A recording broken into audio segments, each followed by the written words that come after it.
इतने सारे केसेस होते हैं, फिर भी लोग कैसे इनके झांसे में आ जाते हैं? कैसे पता करें ये लोग कि कोई बेवकूफ़ बनाने वाला है? क्या साइन होते हैं, कैसे वर्ड्स का इस्तेमाल होता है? क्या आप कहना चाहेंगे लोगों से कि सावधान रहिए इसके लिए? और एक और शब्द है डिजिटल अरेस्ट, कैसे पहचानें कि अब हम डिजिटल अरेस्ट होने वाले हैं? देखिए ma'am, good morning to you ma'am. आपसे सबसे पहले ये कहना चाहूँगा, जो अवेयरनेस होती है वो स्लो एंड स्टडी प्रोसेस है। लगातार अगर आप देखेंगे तो मैं डिजिटल एडवाइजरी भी जारी करता हूँ, मैं विक्टिम्स से बात करते हुए अपने सोशल मीडिया हैंडल से लाइव भी करता हूँ, जिससे लोग उस प्रोसेस को समझे कि किस तरह से फ़ोन आता है, उसके साथ किस तरह से ये घटना हुई है। और जब वो उसको सुनेंगे तो कहीं ना कहीं जब उनके पास कॉल आएगा इस तरह का, तो वो कनेक्ट कर जाएंगे कि ये साइबर फ्रॉड है। इसके अलावा हम लोग अकाउंट्स को होल्ड भी कराते हैं, जिससे कि जो पैसा वापस उसको विक्टिम को दिलाया जा सके। और मैम, अवेयरनेस इसलिए ज़रूरी है इसमें कि अभी फ़िलहाल हम साइबर फ्रॉड के मामले में all over the world, all over the globe हम ट्रांजिशन फेज में हैं। अभी तक कोई सिस्टम इवॉल्व नहीं हो पाया है, स्पेसिफिक मैकेनिज्म इवॉल्व नहीं हो पाई है, अभी इवॉल्विंग स्टेज पर है। चाहे वो आप यूके देखें, चाहे यूएस देखें, चाहे चाइना देखें या फिर इंडिया देखें, जहाँ पर सबसे ज़्यादा क्राइम साइबर फ्रॉड की रिपोर्ट्स आती हैं। सभी लोग अभी ट्रांजिशन फेज में हैं और अभी स्पेसिफिक मैकेनिज्म डेवलप नहीं हो पाई है। तब ऐसी स्थिति में, चूँकि मोबाइल सभी लोगों के पास है और आप हर व्यक्ति को प्रोटेक्ट नहीं कर सकते, लेकिन हर व्यक्ति को आप अवेयर कर सकते हैं। आप सभी को अवेयर करेंगे तो निश्चित रूप से जो मोबाइल, जो हैंडलर है, जो मोबाइल चलाते हैं, वो साइबर फ्रॉड से अपना बचाव कर पाएंगे। अगर आप देखेंगे ऑल ओवर द वर्ल्ड में एवरी 37 सेकेंड में एक साइबर फ्रॉड हो रहा है, एक ट्रैप हो रहा है। तो कहीं ना कहीं इसकी जो फ्रिक्वेंसी तेज़ी से बढ़ रही है। और मैं आपको कहना चाहूँगा, ये साइबर फ्रॉड और तेज़ी से बढ़ेंगे। एनसीआरपी जो कि एक रिपोर्टिंग पोर्टल है अपना, एनसीआरपी की रिपोर्ट के हिसाब से पर डे 7000 कंप्लेंट्स आ रही हैं ऑल ओवर इंडिया में। और ये वो कंप्लेंट है जो रिपोर्टेड कंप्लेंट है। मैं फिर कहना चाहूँगा, मेरे यहाँ पर भी जो साइबर क्राइम में, क्राइम ब्रांच का जो सेक्शन है साइबर क्राइम, उसमें पर डे 35 to 40 कंप्लेंट्स आ रही हैं। But I am talking about the reporting complaints. कुछ ऐसी कंप्लेंट्स हैं, मैं जब साइबर क्राइम के अवेयरनेस के सेशन लेने जाता हूँ, जहाँ पे स्टूडेंट्स भी होते हैं, कई एसोसिएशंस भी होती हैं, कई बुजुर्ग भी होते हैं, जब उनसे पूछता हूँ कि आपके साथ फ्रॉड हुआ है, तो बोलते हैं कि हाँ सर फ्रॉड हुआ है, किसी के साथ 5000 का, किसी के साथ 10,000 का। जब मैं उनसे पूछता हूँ कि आपने रिपोर्ट किया, तो उन्होंने बोला नहीं। तो मैं उन केसेस की बात कर रहा हूँ, जो आंकड़े दे रहा हूँ वो रिपोर्टेड कंप्लेंट्स हैं। ऐसी अनऑफिशियल जो रिपोर्टेड नहीं है वो कंप्लेंट्स की तो मैं बात ही नहीं कर रहा हूँ। उसका तो डाटा पता नहीं कितना होगा मैम। तो निश्चित रूप से ये अलार्मिंग साइन है। और पूरे वर्ल्ड में जो सबसे बिगेस्ट चैलेंज है वो है साइबर क्राइम।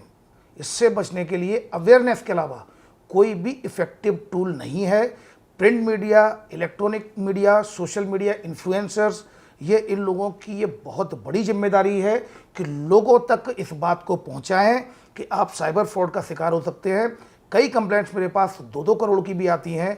कई कंप्लेंट्स मेरे पास बेचारे अपनी जो रिटायरमेंट का जो पैसा होता है वो पैसे का फ्रॉड का शिकार हो जाते हैं और उनकी आगे का जीवन कठिन हो जाता है।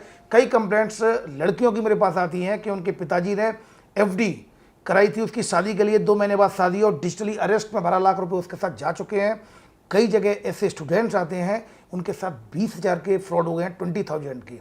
Money is not important. कभी भी कोई मनी बड़ा अमाउंट हमेशा in respect to the person होता है।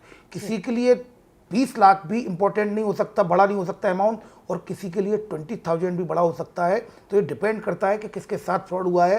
तो अमाउंट का तो हमें बात ही नहीं करनी चाहिए, क्योंकि हम सोचते हैं कि 5,000 का फ्रॉड बढ़ो। 5,000 उस स्टूडेंट के साथ हुआ है जिसकी मंथ में जो यहाँ स्टडी कर रहा है, हॉस्टल में रह रहा है, और वो 5,000 रुपये उसके निकल गए, तो उसका पूरा महीने का डिस्टर्ब हो जाएगा। तो निश्चित रूप से इसमें जिस तरह का आप काम कर रही हैं, निश्चित रूप से ये बड़ा मतलब मुझे तो बिल्कुल ये खुशी हो रही है। और निश्चित रूप से सभी जितने भी लोग हैं जो सोशल मीडिया इन्फ्लुएंसर हैं, हम समाज में कहीं ना कहीं अपना एक कंट्रीब्यूशन देते हैं। इनकी सभी का ये दायित्व है कि अगर वो सोशल मीडिया इन्फ्लुएंसर हैं, लोग उनको फॉलो करते हैं, लोग उनको देखते हैं, लोग उनको सुनते हैं, तो उनकी ये इम्पोर्टेंट रेस्पॉन्सिबिलिटी है सोसाइटी के प्रति कि अपना कंट्रीब्यूशन साइबर क्राइम अवेयरनेस को स्प्रेड करने के लिए भी दें। एक ये बात भी यहाँ कहना चाहेंगे कि सर ने कहा कि सोशल मीडिया इन्फ्लुएंसर्स और हमारी सबकी जिम्मेदारी है कि हम ये बात लोगों तक पहुँचाएं, लेकिन आप जो देख रहे हैं आपकी क्या जिम्मेदारी है? आप दिन भर मोबाइल पर रहते हैं, इंस्टाग्राम पे रील्स देखते हैं, न जाने कितने वीडियो देखते हैं, पता नहीं किस किस स्टार के बेवजह के किस्से पढ़ते सुनते हैं। आप न्यूज़पेपर पढ़ते हैं क्या?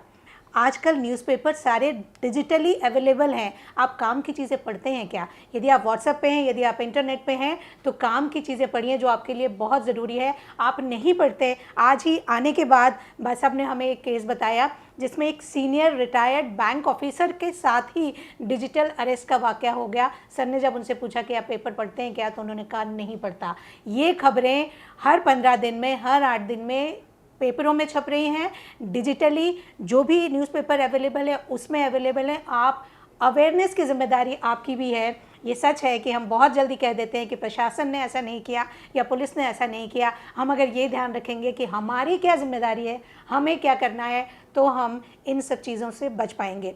ये जो पॉडकास्ट है, सर ने इतनी सारी बातें बताई। मेरा निवेदन है कि आपके परिवार में आपके दादा दादी, आपके पापा मम्मी, आपके जो भी मित्र हैं जो छोटे छोटी जगहों पर रहते हैं, जो इतना ज़्यादा अवेयर नहीं है, उन तक ज़रूर भिजवाइए ताकि उनको पता चले कि ऐसा भी होता है। एक और चीज़ मैं क्लियर करना चाहूँगी, डिजिटल अरेस्ट एक्चुअली होता क्या है, उसमें कैसे लोग फंसते हैं और कैसे लोग 40 लाख, 50 लाख, 2 करोड़ रुपए 2 दिन के अंदर दे देते हैं। लोगों को भी समझना चाहिए कि 2 दिन तक कोई डिजिटल अरेस्ट कैसे हो सकता है। उस बीच में क्या उनको इतना सा मौका नहीं मिलता, या उनका मनोवैज्ञानिक रूप से कोई उनके ऊपर एक ऐसा हाइप हो जाता है, या वो डर जाते हैं? क्या ऐसा होता है और कैसे लोग बचें? क्या दिमाग में आना चाहिए कि शक हो उनको और वो कुछ और दूसरे फ़ोन कर पाएँ, या कुछ क्या करें वो? देखिए मैम, सबसे पहले व्हाट इज डिजिटल अरेस्ट। जी। अगर आप देखेंगे, एक अरेस्टिंग होती है जो फिजिकल अरेस्ट होता है, किसी व्यक्ति को हिरासत में लेते हैं, उसको अरेस्ट किया जाता है, दैट इज फिजिकल अरेस्ट। व्यक्ति फिजिकली आपके पास उपलब्ध है। डिजिटल अरेस्ट ये होता है कि आप फिजिकली, आपके पास कोई व्यक्ति उपलब्ध नहीं है, लेकिन फ्रॉडस्टर आपको ऑनलाइन डिजिटल माध्यम से आपको बंधक बनाए हुए हैं कि आप कमरे से बाहर नहीं निकलेंगे, आप खिड़की बंद कर लीजिए, आप जब तक इन्वेस्टिगेशन चल रही है तब तक आप बाहर नहीं निकलेंगे, आप ऑनलाइन रहेंगे। यस, ऑनलाइन अरेस्ट करना ही डिजिटल अरेस्ट है, डिजिटली अरेस्ट करना उनको। अब मैं आपको कुछ इंसिडेंसेज बताता हूँ। फर्स्ट इंसिडेंट हुआ था डॉक्टर दंपत्ति के साथ, और उनका लगभग 8.5 लाख रुपए का ये डिजिटल अरेस्ट हुआ था। दोनों ही पति पत्नी दोनों डॉक्टर थे। उनके पास कॉल आया, ऑटोमेटेड कॉल, कि हम फेडेक्स इंटरनेशनल कुरियर सर्विस से बोल रहे हैं, और आपका जो पार्सल था जो कि थाईलैंड जाना था, वो ऑटोमेटेड कॉल था। आपका जो पार्सल जाना था उसमें इलीगल ड्रग MDMA निकला है। और फिर अब हम आपको जोड़ रहे हैं कस्टम के ऑफिसर से, फिर कस्टम के ऑफिसर से एयरपोर्ट पर जोड़ते हैं, फिर एयरपोर्ट के ऑफिसर बोलते हैं हम आपको क्राइम ब्रांच से जोड़ते हैं, क्राइम ब्रांच बोलते हैं कि हम CBI से जोड़ते हैं, फिर बोलते हैं कि आपको यहाँ इन्वेस्टिगेशन के लिए आना होगा। ये सारी planning, cyber fraudster, they are totally professional and organise criminals. तो वो लोग फिर उनसे बात करते हैं और उसके बाद फिर बोलते हैं आपको इन्वेस्टिगेशन में तत्काल मुंबई आना होगा। तो चूंकि ऐसी स्थिति में वो लोग मना कर देते हैं कि सर हम अभी नहीं आ सकते, तो वो बोलते हैं ठीक है, आप स्काइप वीडियो कॉल के माध्यम से हमसे जुड़ जाइए, और फिर स्काइप वीडियो कॉल पर लेके आते हैं, जहाँ पर यूनिफॉर्म पहने हुए एक व्यक्ति होता है, सीनियर ऑफिसर प्रिटेंड करता है, और उसके बाद बोलता है कि आप गेट बंद कर दीजिए, खिड़की बंद कर दीजिए, आप कोई कॉल नहीं करेंगे, आप सिर्फ हम और लगातार जुड़े रहेंगे, फ़ोन नहीं काटेंगे, और आप हमारी इन्वेस्टिगेशन में मदद करेंगे। फिर इन्वेस्टिगेशन के माध्यम से आपका जो डॉक्यूमेंट्स हैं, आपका जो आधार कार्ड है, उसका ह्यूमन ट्रैफिकिंग में इस्तेमाल हुआ है, आपके जो बैंक अकाउंट है उसमें इलीगल मनी लॉन्ड्रिंग का पैसा आया है, तो आपके अकाउंट्स की भी जांच करनी पड़ेगी, आपके कितने अकाउंट्स हैं। आप RBI की ये गाइडलाइन है कि सर्विलेंस टीम है उनकी, आपका अकाउंट्स, ये पैसा इस अकाउंट में ट्रांसफ़र करिए, हम वेरीफाई करेंगे उसको कि ये इलीगल है या नहीं, उसके बाद हम इसको वापस करेंगे, और उनको ट्रैप किया जाता है, और पूरा पैसा इस डॉक्टर दंपत्ति से 8.5 लाख रुपए अपने अकाउंट में ट्रांसफ़र कर लिया जाता है। और आप मान के चलिए, ये संडे को 12 बजे से डिजिटली अरेस्ट किया गया था। संडे पूरा दिन, संडे नाइट, मंडे पूरा डे, मंडे नाइट, ट्यूसडे शाम को 5 बजे उनको फ्री किया गया। उनके साथ लगभग 53 घंटे का डिजिटल अरेस्ट हुआ था। और वो ये मानते हैं कि ये लीगल पुलिसिंग सर्विसेज हैं जो ये कर रही हैं, इसलिए वो और कुछ नहीं सोचते, बिकॉज लैक ऑफ अवेयरनेस। और मैं आपको ये बताना चाहूँगी, यदि आप ये समझते हैं कि कोई पुलिस सर्विस है या CBI है या ED है जो आपके ऊपर इस तरह की बात कर रहे हैं, वो कभी भी आपसे किसी भी तरह का पैसा नहीं मांगते हैं। कोई भी सरकारी अफसर आपसे किसी भी तरह का पैसा नहीं मांगेंगे। यदि कोई भी आपसे पैसा मांग रहा है तो समझ लीजिए कि वहाँ कुछ गड़बड़ है और उसे तुरंत मना कर दीजिए। यदि हम यही ध्यान रख लें तो बहुत हो जाता है। बिल्कुल मैम, और ये सेकंड केस भी आया था, उसमें भी एक डॉक्टर जो MG जो अपना जो महात्मा गांधी मेडिकल कॉलेज है इंदौर का, उसमें PG का स्टूडेंट है, उसके साथ 24 घंटे का डिजिटल अरेस्ट हुआ था और 3 लाख रुपए उसके अकाउंट से चले गए। सेम पैटर्न था। फिर उसके बाद एक लड़की थी जो कि बेंगलोर में जॉब करती है, डेल कंपनी में, सॉफ्टवेयर इंजीनियर, और उसके साथ भी यही हुआ।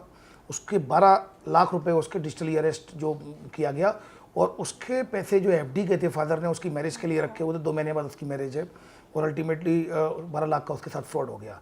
फिर उसके बाद अभी जैसा कि मैंने आपको बताया कि अभी एक केस आया जो बैंक के रिटायर्ड ऑफिसर है, उनके साथ 40 लाख का डिजिटल अरेस्ट हुआ है। अगर आप देखेंगे तो ये सभी लोग हाईली एजुकेटेड हैं, मतलब ये बहुत एजुकेटेड लोग हैं, और कहीं ना कहीं अगर हम ये मान के चलें कि अगर एजुकेशन ही सब कुछ है, और एजुकेशन अगर हम एजुकेटेड है तो हम इसका शिकार नहीं होंगे, गलत बात है, क्योंकि एजुकेटेड होना और अवेयर होना ऑल टुगेदर डिफरेंट थिंग है। तो लोगों को अवेयर होना होगा, खाली इस बात से कि हम एजुकेटेड हमारे साथ नहीं होगा, बहुत गलतफहमी में है।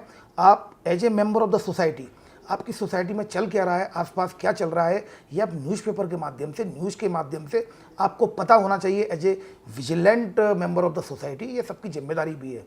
तो ये जो मैंने डिजिटल अरेस्ट के आपको केसेज बताए, इससे बचने के लिए जैसा कि आपने बताया बिल्कुल ठीक बात है, कोई भी एजेंसी आपसे पैसा नहीं मांगेगी। नंबर 2, आपको पता ही नहीं है और सीधे आपका कोई पार्सल आ गया है, सबसे पहले आप पार्सल को वेरीफाई करें। नंबर 3, आपके पास ऐसा कोई कॉल आता है, आप उनसे बोलिए सॉरी सर आजकल फ्रॉड बहुत हो रहे हैं, सर आप अपनी आईडी दीजिए, सर मैं लोकल थाने में, मैं कंट्रोल रूम से मैं इस आईडी को सर वेरीफाइड कराती हूँ, सर वेरीफाइड कराता हूँ सर, और मैं उसके बाद आपसे इन्वेस्टिगेशन में जुड़ जाऊँगा। 3rd point.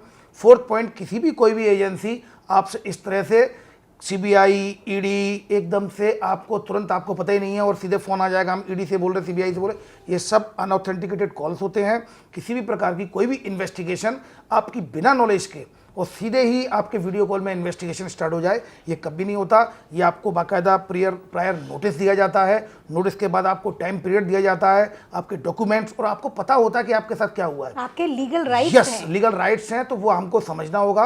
और सबसे बड़ी बात यह है कि डिजिटल अरेस्ट है क्या या फ्रॉड क्या है, use of your psychology, use of your lack of awareness, आपकी अज्ञानता का आप जागरूक नहीं है, आपके उसका लाभ उठाते हैं ये लोग। और आप ये जो लोग इसको देखेंगे, जब उनको ये पता चलेगा कि इस तरह का कॉल आता है, फिर जब उनके पास इस तरह का कोई भी कॉल आएगा, वो तुरंत रिकॉल कर लेंगे कि हमने उस पॉडकास्ट में ये सुना था कि इस तरह के कॉल आते हैं और ये फ्रॉड है। इसलिए बहुत ज़रूरी है कि हम सोशल मीडिया में इतना टाइम स्पेंड करते हैं, सब जरूरी मैं नहीं मानता जरूरी चीज़ें ही देखते होंगे, पर कुछ और भी आवश्यक काम है जो हमें देखना चाहिए। What are the latest trend in cyber crime, क्योंकि ये मोबाइल सबके हाथ में है। घर में हमारे रिटायर्ड मदर फादर हो सकते हैं, हमारे बुजुर्ग हैं जो घर में हाउसवाइफ्स होती हैं, वो सबसे ज़्यादा टाइम स्पेंड करती हैं, ऑनलाइन शॉपिंग करती हैं, तो उनके लिए बेहद ज़रूरी है कि किस तरह के ट्रेंड्स चल रहे हैं अभी साइबर क्राइम में। अगर वो ट्रेंड्स को समझेंगे तो इसको मिनिमाइज़ किया जा सकेगा।